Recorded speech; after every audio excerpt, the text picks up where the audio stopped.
KVC news ಬೀಟ್ಗೆ ಸ್ವಾಗತ. ನಾನು ಸಮೀಕ್ಷಾ ಹಚ್ಚಾರ್. ಈಗ ಹೆಡ್ಲೈನ್ಸ್. ಜಮೀರ್ಗೆ 2.5 ಕೋಟಿ ಸಾಲ ನೀಡಿದ ಆರೋಪ, ರಾಧಿಕಾ ಕುಮಾರಸ್ವಾಮಿಗೆ ಸಂಕಷ್ಟ, ಲೋಕಾಯುಕ್ತ ಪೊಲೀಸರಿಂದ ರಾಧಿಕಾ ವಿಚಾರಣೆ. ಇಂದು ಮೈಸೂರಿಗೆ ರಾಷ್ಟ್ರಪತಿಗಳ ಆಗಮನ, 2 ದಿನಗಳ ಪ್ರವಾಸ, ಐತಿಹಾಸಿಕ ಸ್ಥಳಗಳಿಗೆ ಭೇಟಿ ನೀಡಲಿರುವ ದ್ರೌಪದಿ ಮುರ್ಮು. ಗಣೇಶ ವಿಸರ್ಜನೆ ವೇಳೆ ಡ್ಯಾನ್ಸ್, ಡಿಜೆ ಎಫೆಕ್ಟ್ಗೆ ಹೃದಯಾಘಾತದಿಂದ ಕುಸಿದು 2 ಸಾವು, ಕೊನೆಯ ಕ್ಷಣದ ದೃಶ್ಯಗಳು ಮೊಬೈಲ್ನಲ್ಲಿ ಸೆರೆ.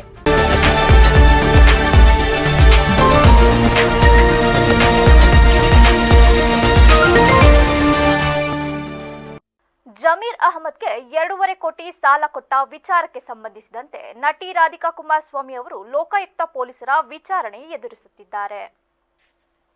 ಅಕ್ರಮ ಆಸ್ತಿ ಸಂಪಾದನೆ ಪ್ರಕರಣಕ್ಕೆ ಸಂಬಂಧಿಸಿದಂತೆ ಲೋಕಾಯುಕ್ತ ಪೊಲೀಸರು ವಸತಿ ಸಚಿವರ ಆದಾಯ ಮೂಲಗಳನ್ನು ಪರಿಶೀಲಿಸಿದಾಗ ಸಾಲ ನೀಡಿದ ವ್ಯಕ್ತಿಗಳ ಪಟ್ಟಿ ಸಿಕ್ಕಿದ್ದು, ಈ ಪಟ್ಟಿಯಲ್ಲಿ ರಾಧಿಕಾ ಕುಮಾರಸ್ವಾಮಿ ಅವರ ಹೆಸರು ಇದ್ದ ಕಾರಣ ಪೊಲೀಸರು ವಿಚಾರಣೆ ನಡೆಸಿದ್ದಾರೆ. ವಿಚಾರಣೆ ವೇಳೆ ರಾಧಿಕಾ ದಶಕದ ಹಿಂದೆ ತಾವು ಸಚಿವ ಜಮೀರ್ ಅವರಿಗೆ ಸಾಲ ನೀಡಿರುವುದಾಗಿ ಒಪ್ಪಿಕೊಂಡಿದ್ದಾರೆ. 2019ರಲ್ಲಿ ಐ ಮಾನಿಟರಿ ಅಡ್ವರ್ಟೈಸರಿ ಕಂಪನಿಯ ಬಹುಕೋಟಿ ವಂಚನೆ ಹಗರಣ ಬೆಳಕಿಗೆ ಬಂದಿತ್ತು. ಕಂಪನಿ ಜೊತೆ ನಂಟು ಹೊಂದಿದ್ದ ಆರೋಪದ ಮೇರೆಗೆ ಜಮೀರ್ ಖಾನ್ ಅವರ ಮೇಲೆ ಜಾರಿ ನಿರ್ದೇಶನಾಲಯ ದಾಳಿ ನಡೆಸಿತ್ತು.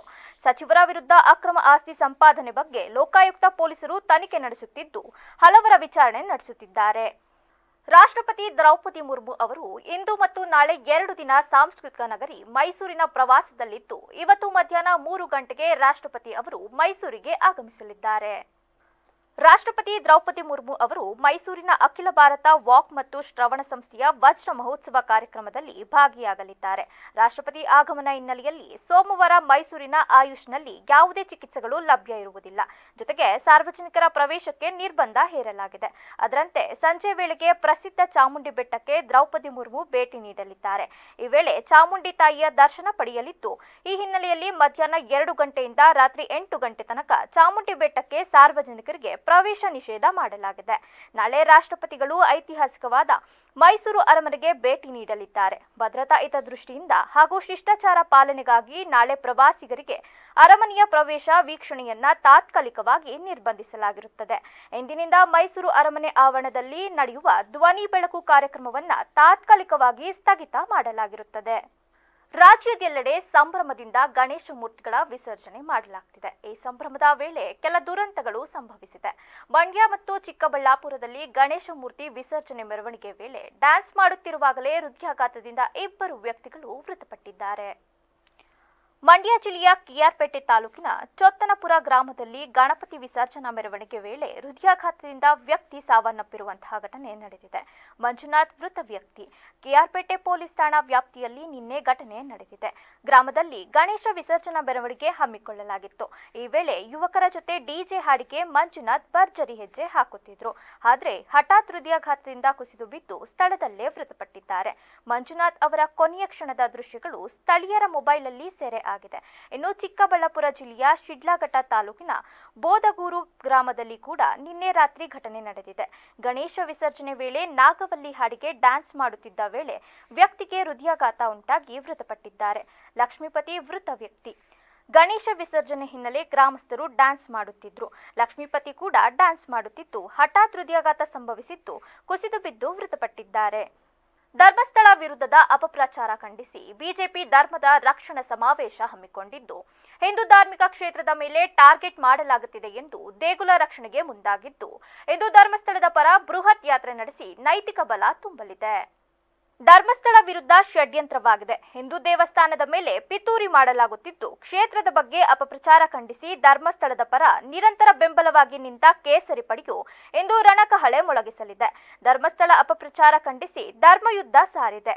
ವಿಜಯೇಂದ್ರ ಮತ್ತು ಅಶೋಕ್ ನೇತೃತ್ವದಲ್ಲಿ ಧರ್ಮಸ್ಥಳ ಚಲೋ ಹಮ್ಮಿಕೊಂಡಿದ್ದು, ಧರ್ಮಕ್ಷೇತ್ರದಲ್ಲಿಂದು ಹಿಂದೂ ಶಕ್ತಿ ಪ್ರದರ್ಶನ ನಡೆಯಲಿದೆ. ಧರ್ಮಸ್ಥಳ ಚಲೋಗೆ ಕರೆ ನೀಡಿರುವ ಬಿಜೆಪಿ ನಾಯಕರು ಪ್ರಕರಣವನ್ನ ಎನ್ಐ ತನಿಖೆಗೆ ಒಪ್ಪಿಸುವಂತೆ ಒತ್ತಾಯಿಸಿದೆ. ಇಡೀ ಘಟನೆ ಹಿಂದೆ ಷಡ್ಯಂತ್ರ ಅಡಗಿದ್ದು ವಿದೇಶಿ ಫಂಡಿಂಗ್ ಆಗಿದೆ ಅಂತ ಆರೋಪಿಸಿದೆ. ನಮ್ಮ ರಾಜ್ಯದ ಮುಖ್ಯಮಂತ್ರಿಗಳಿಗೆ ಸಿದ್ದರಾಮಯ್ಯನವರಿಗೆ ದೇವರ ಮೇಲೆ ಎಷ್ಟು ನಂಬಿಕೆ ಇದೆ, ಧರ್ಮಸ್ಥಳ ಮಂಜುನಾಥೇಶ್ವರ ಅಣ್ಣಪ್ಪ ಸ್ವಾಮಿಯ ಬಗ್ಗೆ ಎಷ್ಟು ನಂಬಿಕೆ ಶ್ರದ್ಧೆ ಇದೆ, ಇದರ ಬಗ್ಗೆ ನನಗೆ ಮಾಹಿತಿ ಇಲ್ಲ. ಆದರೆ ಈ ರಾಜ್ಯದ ಮುಖ್ಯಮಂತ್ರಿಗಳಿಗೆ ಆತುರದ ನಿರ್ಧಾರ ಹೇಗೆ ಚಿನ್ನಸ್ವಾಮಿ RCB ಗೆದ್ದಾಗ ಯಾವ ರೀತಿ ಆತುರದ ನಿರ್ಧಾರ ಮಾಡಿದ್ರು, ಈ ಧರ್ಮಸ್ಥಳದ ವಿಚಾರದಲ್ಲೂ ಕೂಡ ಒಬ್ಬ ಕಂಪ್ಲೇನೆಂಟ್ ದೂರುದಾರನ ಪೂರಪರ ಯಾವುದನ್ನು ಕೂಡ ಆಲೋಚನೆ ಮಾಡದೇನೆ SIT ಕೊಟ್ಟಿರ್ತಕ್ಕಂಥ ಪರಿಣಾಮ ತದನಂತರದಲ್ಲಿ ಯಾವ ರೀತಿ ಸಾಮಾಜಿಕ ಜಾಲತಾಣದಲ್ಲಿ ಸೋಷಿಯಲ್ ಮೀಡಿಯಾದಲ್ಲಿ ನಿರಂತರವಾಗಿ ಅಪಪ್ರಚಾರಗಳು ನಡ್ಕೊಂಡು ಬಂದಿದೆ. ಸ್ನೇಹಿತರೆ, ಇದರ ಪರಿಣಾಮ ಏನಪ್ಪಾ ಅಂತ ಹೇಳಿದ್ರೆ ಕೋಟ್ಯಾಂತರ ಭಕ್ತರಲ್ಲಿ ಏನು ಧರ್ಮಸ್ಥಳ ಶ್ರೀ ಕ್ಷೇತ್ರದ ಬಗ್ಗೆ, ಮಂಜುನಾಥೇಶ್ವರ ಅಣ್ಣಪ್ಪ ಸ್ವಾಮಿ ಬಗ್ಗೆ ಹಲವು ದಶಕಗಳಿಂದ ಒಂದು ಭಕ್ತಿ ಭಾವನೆಯನ್ನ ಇಟ್ಕೊಂಡಿದ್ರು, ಅವರ ಭಾವನೆಗಳಿಗೆ ಇವತ್ತು ಘಾಸಿ ಆಗಿರ್ತಕ್ಕಂಥದ್ದು ಇದು ಸತ್ಯ. ಇದು ಬಹಳಷ್ಟು ಜನ ಹಿಂದೂ ಸಮಾಜದಲ್ಲಿ ಏನಪ್ಪ ಇದು ನಾವು ನಂಬಿರ್ತಕ್ಕಂಥ ಧರ್ಮಸ್ಥಳದ ಮಂಜುನಾಥೇಶ್ವರನ ಬಗ್ಗೆ ಇವತ್ತು ಈ ಪವಿತ್ರ ಕ್ಷೇತ್ರದ ಬಗ್ಗೆ, ಶ್ರೀ ಕ್ಷೇತ್ರದ ಬಗ್ಗೆ ಇಷ್ಟೊಂದು ಪ್ರಚಾರಗಳು ಅಪಪ್ರಚಾರಗಳು ನಡೀತಾ ಇದೆ, ಯಾವ್ದು ನಂಬಬೇಕು ಯಾವ್ದು ಬಿಡಬೇಕು ಅನ್ನುವ ನೋವು ಭಕ್ತರಲ್ಲಿ ಕಾಡ್ತಾ ಇದೆ. ಈ ದುಷ್ಕೃತ್ಯದ ಹಿಂದೆ ಯಾರೋ ಅಲ್ಲೊಬ್ರು ಇಲ್ಲೊಬ್ರು ಏನೋ ಅರೆಸ್ಟ್ ಆಗಿರ್ತಕ್ಕಂಥದ್ದು ಒಂದು ಭಾಗ ಆದರೆ ಯಾವ ಸಂಘಟನೆಗಳು, ವ್ಯಕ್ತಿಗಳು, ದುಷ್ಟಶಕ್ತಿಗಳು ಇದರಿಂದ ಕೆಲಸ ಮಾಡ್ತಾ ಇದೆ, ಇದ್ರ ಬಗ್ಗೆ ಸರಿಯಾದ ರೀತಿಯಲ್ಲಿ ತನಿಖೆ ಇವತ್ತು ಆಗ್ಬೇಕಾಗಿದೆ. ಇವತ್ತು ಧರ್ಮಸ್ಥಳ ಮುಗಿದ್ಮೇಲೆ ನಾಳೆ ಇನ್ನೊಂದು ಹಿಂದೂ ದೇವಾಲಯದ ಬಗ್ಗೆನೂ ಕೂಡ ಇದೇ ರೀತಿ ಷಡ್ಯಂತ್ರಗಳು ನಡೀಬಹುದು. ಹಾಗಾಗಿ ಈ ನಾಡಿನ, ಈ ದೇಶದ ಎಲ್ಲ ಸದ್ಭಕ್ತರ ಪರವಾಗಿ, ಹಿಂದೂಗಳ ಪರವಾಗಿ, ಹಿಂದೂ ಸಮಾಜದ ಪರವಾಗಿ ರಾಜ್ಯದ ಮುಖ್ಯಮಂತ್ರಿಗಳಲ್ಲಿ ನಾನು ಆಗ್ರಹ ಮಾಡ್ತಾ ಇದ್ದೇವೆ. ಯಾವ ಆತುರವನ್ನ SIT ಘಟನೆ ಮಾಡುವ ಸಂದರ್ಭದಲ್ಲಿ ಮಾಡಿದ್ದೀರಿ ಅಂದ್ರೆ without any further delay mister chief minister should hand over the investigation to National Investigative Agency NIA. ಅದು ಮಾಡೋದ್ರಿಂದ ರಾಜ್ಯದ ಜನತೆಗೆ ಮತ್ತೆ ಭಕ್ತರಿಗೆ ಸರ್ಕಾರದ ಬಗ್ಗೆ ವಿಶ್ವಾಸನೂ ಬರ್ತದೆ.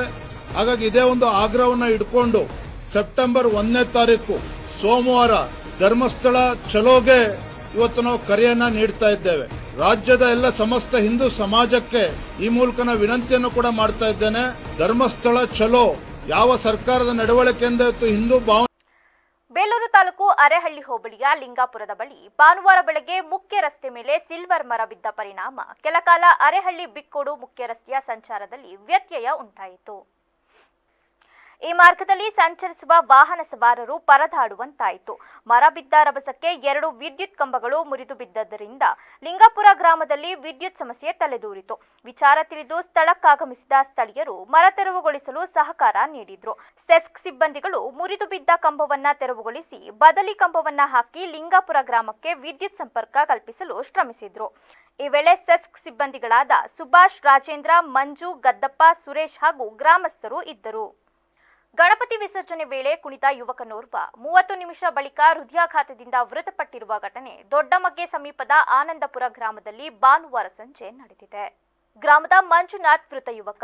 ಗ್ರಾಮದ ವಿನಾಯಕ ಗೆಳೆಯರ ಬಳಗ ಪ್ರತಿಷ್ಠಾಪನೆ ಮಾಡಿದ ಗಣೇಶ ವಿಸರ್ಜನೆ ಮೆರವಣಿಗೆಯಲ್ಲಿ ಭಾಗವಹಿಸಿ ತಮಟೆ ವಾದ್ಯದಲ್ಲಿ ಕುಣಿತ ಮಾಡಿದ್ದು, ಇದಾದ 30 ನಿಮಿಷ ಬಳಿಕ ಸಾವನ್ನಪ್ಪಿದ್ದಾನೆ ಎನ್ನಲಾಗಿದೆ. ಯುವಕನನ್ನ ಆಸ್ಪತ್ರೆಗೆ ಸಾಗಿಸಿದರೂ ಪ್ರಾಣ ಉಳಿಸಿಕೊಳ್ಳಲು ಸಾಧ್ಯವಾಗಲಿಲ್ಲ. ಈತ ಗ್ರಾಮದ ವಾಟರ್ ಮ್ಯಾನ್ ಆಗಿ ಕರ್ತವ್ಯ ನಿರ್ವಹಿಸುತ್ತಿದ್ದು ಎಂದು ತಿಳಿದು ಬಂದಿದೆ. ಅಲ್ಲದೆ ಈ ಮೊದಲೇ ಹೃದಯ ಸಂಬಂಧಿ ಕಾಯಿಲೆ ಇತ್ತು ಎನ್ನಲಾಗಿದ್ದು, ದುರಾದೃಷ್ಟವಶಾತ್ ಸಣ್ಣ ಪ್ರಾಯದಲ್ಲೇ ಅಸುನೀಗಿದ್ದಾನೆ. ಚಾಮರಾಜನಗರ ಜಿಲ್ಲೆಯ ಕೊಳ್ಳೇಗಾಲ ಪಟ್ಟಣದಲ್ಲಿ ನಳಂದ ಗ್ಯಾಸ್ ಏಜೆನ್ಸಿಯ ನೂತನ ಸ್ವಂತ ಕಟ್ಟಡವನ್ನು ಹಲವು ಗಣ್ಯರಿಂದ ಹಾಗೂ ವಿವಿಧ ಮಠದ ಸ್ವಾಮೀಜಿಗಳಿಂದ ಉದ್ಘಾಟಿಸಲಾಯಿತು.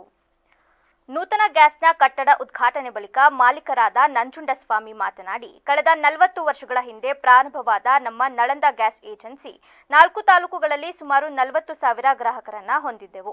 ಆದರೆ ಈಗ 4 ತಾಲೂಕಿನಲ್ಲಿ ಸೇರಿ 18 ಜನ ಗ್ಯಾಸ್ ಏಜೆಂಟ್ಸ್ಗಳಿದ್ದು, ಈಗ 27,000 ಗ್ರಾಹಕರು ನಮ್ಮ ಏಜೆನ್ಸಿಯಲ್ಲಿ ಇದ್ದಾರೆ. ನಾನು ರಾಜಕೀಯವಾಗಿ ಹಾಗೂ ಒಬ್ಬ ವ್ಯಾಪಾರಸ್ಥನಾಗಿ ಬೆಳೆಯಲು ಸಹಕರಿಸಿದ ಎಲ್ಲರಿಗೂ ನನ್ನ ಕೃತಜ್ಞತೆಯನ್ನ ಸಲ್ಲಿಸುತ್ತೇನೆ ಎಂದು ತಿಳಿಸಿದರು. ಕಾರ್ಯಕ್ರಮದಲ್ಲಿ ಭಾಗಿಯಾಗಿದ್ದಾರೆ. ಪರಮ ಪೂಜ್ಯರೇ ಬಂದು ಆಶೀರ್ವಚನ ಮಾಡಿದ ಮೇಲೆ ಅವರಿಗಿಂತ ಇನ್ನೊಬ್ಬರು ಮಿಗಿಲಾದಂಥ ವ್ಯಕ್ತಿಗಳಿಲ್ಲ.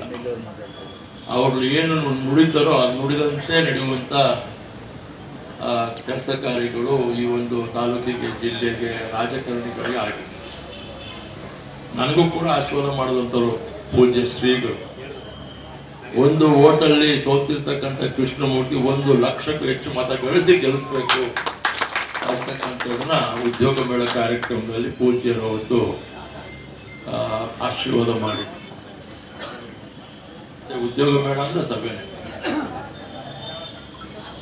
ಅವ್ರು ನುಡಿದಂತೆ ನಾನು ಕನಸು ಮನಸ್ಸು ಕೂಡ ಅನ್ಕೊಂಡಿರ್ಲಿಲ್ಲ. ಯಾಕಂದ್ರೆ ಸತತ ಸೋಲು. ವಿತರಕನಿದ್ದೆ. ಅದಾದ ಮೇಲೆ ಇವತ್ತು ಆ 4 ತಾಲೂಕಲ್ಲಿ ಸುಮಾರು 18 ಜನ ವಿತರಕರು ಬಂದಿದ್ದಾರೆ. ಇದ್ರೂ ಕೂಡ ನನ್ನ ಜೊತೆಗೆ ಸುಮಾರು ಇವತ್ತು 27,000 ಜನ ಗ್ರಾಹಕರು ನನ್ನ ಈ ನಳಂದ ಗ್ಯಾಸ್ ಏಜೆನ್ಸಿಯ ಸಹಕಾರದಲ್ಲಿ ನನಗೆ ಶಕ್ತಿಯನ್ನು ನನ್ನ ಸೇವೆಯನ್ನು ಮಾಡಲಿಕ್ಕೆ ಅವಕಾಶವನ್ನು ಮಾಡಿಕೊಟ್ಟಿದ್ದಾರೆ. ಹಾಗಾಗಿ ಆ ಮಹಾಜನತೆಗೆ ಭಗವಂತ ಎಲ್ಲ ರೀತಿಯಲ್ಲೂ ಕೂಡ ಯಶಸ್ಸನ್ನು ಕೊಡಲಿ ಅಂತೇಳಿ ಭಗವಂತನಲ್ಲಿ ತಿಳಿಸುತ್ತಾ, ಅದರ ಜೊತೆಯಲ್ಲಿ ನಾನಿವತ್ತು ರಾಜಕೀಯವಾಗಿ ಬೆಳೆಯಲು ಕೂಡ ಈ ನಳಂದ ಗ್ಯಾಸ್ ಏಜೆನ್ಸಿ ನನಗೆ ಒತ್ತನ್ನು ಕೊಟ್ಟು ಮಹತ್ವವನ್ನು ಕೊಟ್ಕೊಂಡು ಅದರಲ್ಲಿ ಬರ್ತಕ್ಕಂಥ ಅನೇಕ ಹಿರಿಯರು, ನಾಯಕರು, ಮುಖಂಡರು, ಅಧಿಕಾರಿಗಳು, ಸಾರ್ವಜನಿಕ ಕ್ಷೇತ್ರದಲ್ಲಿ ಕೆಲಸ ಮಾಡ್ತಕ್ಕಂಥವ್ರು, ಸಂಘಟನೆಯಲ್ಲಿ ಕೆಲಸ ಮಾಡ್ತಕ್ಕಂಥವ್ರು ಎಲ್ಲರೂ ಕೂಡ ನನಗೆ ಒಂದಲ್ಲ ಒಂದು ರೀತಿಯಲ್ಲಿ ಸಹಾಯವನ್ನು ಮಾಡ್ಕೊಂಡು ಬಂದಿದ್ದಾರೆ. ಹಾಗಾಗಿ ನಾನು ರಾಜಕೀಯ ಕ್ಷೇತ್ರದಲ್ಲೂ ಕೂಡ ಒಳ್ಳೆಯ ಆಡಳಿತವನ್ನು ಮಾಡಿ ಈ ಸಂದರ್ಭದಲ್ಲಿ ಶಾಸಕ ಕೃಷ್ಣಮೂರ್ತಿ, ಮಾಜಿ ಶಾಸಕ ಆರ್ ನರೇಂದ್ರ, ಕಾಡಾಧ್ಯಕ್ಷ ಮರಿಸ್ವಾಮಿ ಸೇರಿದಂತೆ ಇತರರು ಇದ್ದರು. ಅತಿಯಾದ ಮಳೆಯಿಂದ ಸೆಡ್ಡಂ ತಾಲೂಕಿನಲ್ಲಿ ಹಾನಿಯಾದ ಹೆಸರುಬೇಳೆಯನ್ನ ವೈದ್ಯಕೀಯ ಶಿಕ್ಷಣ ಹಾಗೂ ಕೌಶಲ್ಯಾಭಿವೃದ್ಧಿ ಸಚಿವ ಡಾಕ್ಟರ್ ಶರಣಪ್ರಕಾಶ್ ಪಾಟೀಲ್ ವೀಕ್ಷಣೆ ಮಾಡಿದರು. ಸತತವಾಗಿ ಸುರಿದ ಮಳೆಯಿಂದಾಗಿ ಬೆಳೆ ನಷ್ಟವಾಗಿರುವ ಪ್ರಮುಖ ಹೊಲಗಳಿಗೆ ತೆರಳಿದ ಸಚಿವ ಶರಣಪ್ರಕಾಶ್ ಪಾಟೀಲ್ ಹೆಸರು ಹಾಗೂ ತೊಗರಿ ಬೇಳೆಗಳನ್ನು ಪರಿಶೀಲನೆ ನಡೆಸಿದರು. ಸೆಡ್ಡಂ ತಾಲೂಕಿನ ಕಲಕಂಬ ಹಾಗೂ ಅಳ್ಳುಳ್ಳಿ ಗ್ರಾಮಗಳ ಹೊಲಗಳಿಗೆ ತೆರಳಿ ರೈತರ ಅಭಿಪ್ರಾಯಗಳನ್ನು ಆಲಿಸಿದ್ರು. ಜೊತೆಯಲ್ಲಿದ್ದ ಕೃಷಿ ಅಧಿಕಾರಿಗಳಿಗೆ ಬೆಳೆ ಹಾನಿ ಬಗ್ಗೆ ಪ್ರಾಥಮಿಕ ವರದಿಯನ್ನ ನೀಡುವಂತೆ ಸೂಚನೆ ನೀಡಿದ್ರು. ಈ ಸಂದರ್ಭದಲ್ಲಿ ಗ್ಯಾರಂಟಿ ಅನುಷ್ಠಾನದ ತಾಲೂಕಾಧ್ಯಕ್ಷ ಶಿವಶರಣ ರೆಡ್ಡಿ ಪಾಟೀಲ, ಕೃಷಿ ಸಮಾಜ ಅಧ್ಯಕ್ಷ ಬಸವರಾಜ ರೇವಗೊಂಡ ಸೇರಿದಂತೆ ಇತರರು ಹಾಜರಿದ್ದರು. ಶಿಕ್ಷಕ ಕೆಎಸ್ ಅಶ್ವಥ್ ಅವರು ತಮ್ಮ ಸೇವೆಯಲ್ಲಿ 23 ವರ್ಷ ವೇತನ ರಹಿತ ಕೆಲಸ ಮಾಡಿದ್ದು, ವಯೋನಿವೃತ್ತ ಬೀಳ್ಕೊಡುಗೆ ಸಮಾರಂಭಕ್ಕೆ ಸಾವಿರಾರು ಸಂಖ್ಯೆಯಲ್ಲಿ ಅವರ ಶಿಷ್ಯರು ತಂಡೋಪತಂಡವಾಗಿ ಬಂದು ವಿಶೇಷ ಕೊಡುಗೆ ನೀಡುವ ಮೂಲಕ ಸನ್ಮಾನಿಸಿ ಗೌರವಿಸಿದರು. ಗುಬ್ಬಿ ತಾಲೂಕಿನ ಕಡಬ ಹೋಬಳಿ ಕೊಪ್ಪ ಗ್ರಾಮದ ಜ್ಞಾನಗಂಗಾ ಗ್ರಾಮಾಂತರ ಪ್ರೌಢಶಾಲೆಯ ಶಿಕ್ಷಕ ಕೆಎಸ್ ಅಶ್ವಥ್ ಅವರನ್ನ ಬೆಳಗ್ಗೆ ಊರಿನ ಪ್ರಮುಖ ರಸ್ತೆಯಲ್ಲಿ ಮೆರವಣಿಗೆ ನಡೆಸಿ ಸಾವಿರಾರು ಸಂಖ್ಯೆಯಲ್ಲಿದ್ದ ಹಳೆಯ ವಿದ್ಯಾರ್ಥಿಗಳ ಸಂಘದ ಸದಸ್ಯರು 1990ರಿಂದ ಶೈಕ್ಷಣಿಕ ತಂಡವಾಗಿ ಹಳೆ ವಿದ್ಯಾರ್ಥಿಗಳು ಬೆಳ್ಳಿ ಕಿರೀಟ, ಬೆಳ್ಳಿ ಗಣೇಶ, ಬೆಳ್ಳಿ ದೀಪದ ಕಂಬಗಳು, ನಗದು ಠೇವಣಿ ಪತ್ರ ಹೀಗೆ ವಿಶೇಷ ಕೊಡುಗೆ ನೀಡಿದ್ರು. ಕಾರ್ಯಕ್ರಮದಲ್ಲಿ ಡಿಡಿಪಿಐ ರಘುನಾಥ್ ಮಾತನಾಡಿ, ಗ್ರಾಮೀಣ ಭಾಗದಲ್ಲಿ ಶಿಕ್ಷಣಕ್ಕೆ ಆದ್ಯತೆ ನೀಡದ ಸಮಯದಲ್ಲಿ ಖಾಸಗಿ ಶಾಲೆಯನ್ನ ಉಳಿಸಿ ಬೆಳೆಸುವ ಕೆಲಸ ಮಾಡಿರುವ ಅಶ್ವಥ್ ಅವರು ವೇತನ ಸಿಗದ ಸಮಯದಲ್ಲಿ ಕೆಲಸ ಬಿಡದೆ ಹಳ್ಳಿಗಾಡಿನ ಮಕ್ಕಳ ಶಿಕ್ಷಣಕ್ಕೆ ಒತ್ತು ನೀಡಲೇಬೇಕು ಎಂದು ಶಾಲೆಯನ್ನ ಉಳಿಸಲು ಹರಸಾಹಸ ಪಟ್ಟಿದ್ದಾರೆ. ಸರ್ಕಾರದ ಅನುದಾನ ಪಡೆಯಲು ಕಸರತ್ತು ನಡೆಸಿ ಅನುದಾನಿತ ಶಾಲೆ ನಿರ್ಮಾಣಕ್ಕೆ 23 ವರ್ಷ ವೇತನ ಇಲ್ಲದೆ ಕೆಲಸ ಮಾಡಿದ್ದು ನಿಜವಾದ ಸೇವೆ ಎಂದು ಶ್ಲಾಘಿಸಿದರು.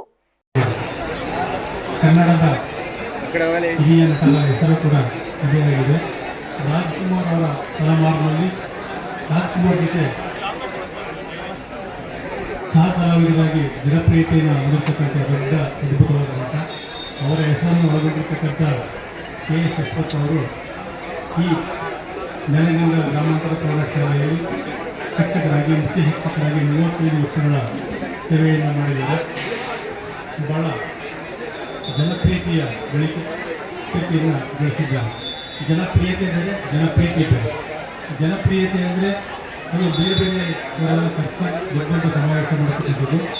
ಇದು ಜನಪ್ರಿಯತೆಯನ್ನು ಗಳಿಸಿರ್ತಕ್ಕಂಥ ಕಾರ್ಯಕ್ರಮ. ಇವರ ವಿದ್ಯಾರ್ಥಿ, ಇವರ ಶಿಕ್ಷಕೋಟಿ ಏನಿದೆ ಅವರು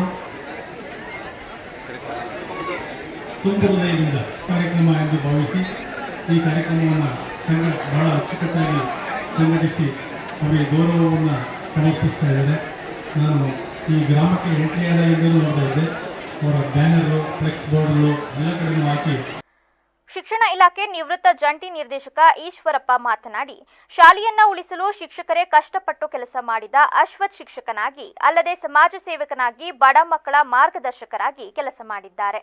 ಮಕ್ಕಳ ಭವಿಷ್ಯ ನಿರ್ಮಾಣ ಮಾಡುವುದು ಕೂಡ ಒಂದು ಸಾರ್ಥಕ ಕೆಲಸ ಎನಿಸಿದೆ ಎಂದರು. ನಿವೃತ್ತ ಸನ್ಮಾನ ಸ್ವೀಕರಿಸಿ ಶಿಕ್ಷಕ ಕೆಎಸ್ ಅಶ್ವಥ್ ಮಾತನಾಡಿ, 1990ರಲ್ಲಿ ಈ ಶಾಲೆ ಆರಂಭವಾಯಿತು. 35 ವರ್ಷ ನಿರಂತರ ಬೆಳೆದು ಬಂದ ಈ ಖಾಸಗಿ ಶಾಲೆಗೆ ಊರಿನ ಜನರೇ ಕಾರಣ. 73 ವರ್ಷ ಉಚಿತ ಶಿಕ್ಷಣ ನೀಡಿದ್ದು ಯಾವುದೇ ಕಾರಣಕ್ಕೂ ಕಷ್ಟ ಎನಿಸಲಿಲ್ಲ. ನನ್ನ ಸಹೋದರ ಹಾಗೂ ಗ್ರಾಮಸ್ಥರ ಸಹಕಾರ ಹಾಗೆಯೇ ಇದ್ದ ಕಾರಣ ವೇತನ ರಹಿತ ಶಿಕ್ಷಣ ಸೇವೆ ನಡೆಸಿದ್ದೇನೆ. ಸಾಧನೆಗೆ ಸಿಕ್ಕ ಫಲ ಸಾವಿರಾರು ಶಿಷ್ಯರು ಸಮಾಜದಲ್ಲಿ ಉತ್ತಮ ಸ್ಥಾನಮಾನ ಗಳಿಸಿದ್ದಾರೆ. ಇದೇ ನಮಗೆ ಸಾರ್ಥಕ ಕ್ಷಣ ಎನಿಸಿದೆ ಎಂದರು. ಈ ಜನಗಳ ಮುಂದೆ ಈ ವಿಶ್ವಾಸ, ಪ್ರೀತಿ, ವಿಶ್ವಾಸ, ಬೆಂಬಲ, ಪ್ರೋತ್ಸಾಹದಲ್ಲಿ ನಾನು ಮುಳುಗೋಗಿದ್ದೀನಿ. ದಯಮಾಡಿ ಇದರಲ್ಲಿ ಮಾತಾಡೋಕ್ಕಾಗಲ್ಲ. ಇಲ್ಲೇ ಇರ್ತೀನಿ ಸರ್, ಇದೇ ಊರು ಸರ್. ಶಾಲೆ ಬಿಟ್ಟು ಹೋಗಲ್ಲ ಸರ್. ಈ ಶಾಲೆ ಎಲ್ಲಿವರೆಗೂ 23 ವರ್ಷ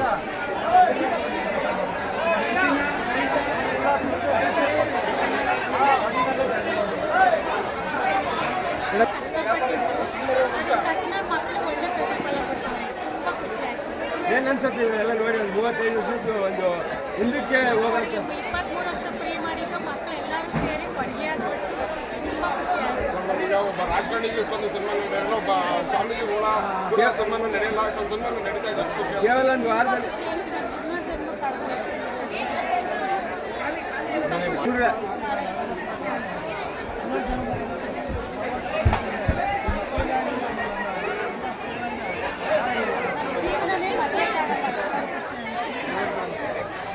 ಈ ಸಂದರ್ಭದಲ್ಲಿ ಗ್ರಾಮ ಪಂಚಾಯಿತಿ ಸದಸ್ಯ ಕೆಎಸ್ ರಮೇಶ್, ಹಳೆ ವಿದ್ಯಾರ್ಥಿಗಳ ಸಂಘದ ಪಟೇಲ್ ದೇವರಾಜ್, ಕೆಎಸ್ ಸುರೇಶ್, ಹರ್ಷ, ವಕೀಲ ಕೆಸಿ ನಾಗರಾಜ್ ಸೇರಿದಂತೆ ಇತರರು ಇದ್ದರು. ಈಗ ಮತ್ತೊಮ್ಮೆ ಹೆಡ್ಲೈನ್ಸ್. ಜಮೀರ್ಗೆ 2.5 ಕೋಟಿ ಸಾಲ ನೀಡಿದ ಆರೋಪ, ರಾಧಿಕಾ ಕುಮಾರಸ್ವಾಮಿಗೆ ಸಂಕಷ್ಟ, ಲೋಕಾಯುಕ್ತ ಪೊಲೀಸರಿಂದ ರಾಧಿಕಾ ವಿಚಾರಣೆ. ಇಂದು ಮೈಸೂರಿಗೆ ರಾಷ್ಟ್ರಪತಿಗಳ ಆಗಮನ, 2 ದಿನಗಳ ಪ್ರವಾಸ, ಐತಿಹಾಸಿಕ ಸ್ಥಳಗಳಿಗೆ ಭೇಟಿ ನೀಡಲಿರುವ ದ್ರೌಪದಿ ಮುರ್ಮು. ಗಣೇಶ ವಿಸರ್ಜನೆ ವೇಳೆ ಡ್ಯಾನ್ಸ್, ಡಿಜೆ ಎಫೆಕ್ಟ್ಗೆ ಹೃದಯಾಘಾತದಿಂದ ಕುಸಿದು 2 ಸಾವು, ಕೊನೆಯ ಕ್ಷಣದ ದೃಶ್ಯಗಳು ಮೊಬೈಲ್ನಲ್ಲಿ ಸೆರೆ. ಕ್ಷಣ ಕ್ಷಣದ ಸುದ್ದಿಗಾಗಿ ನೋಡ್ತಾ ಇರಿ ವಿವಿಸಿ ಟಿವಿ, ಸತ್ಯದ ಕಡೆ ನಮ್ಮ ನಡೆ.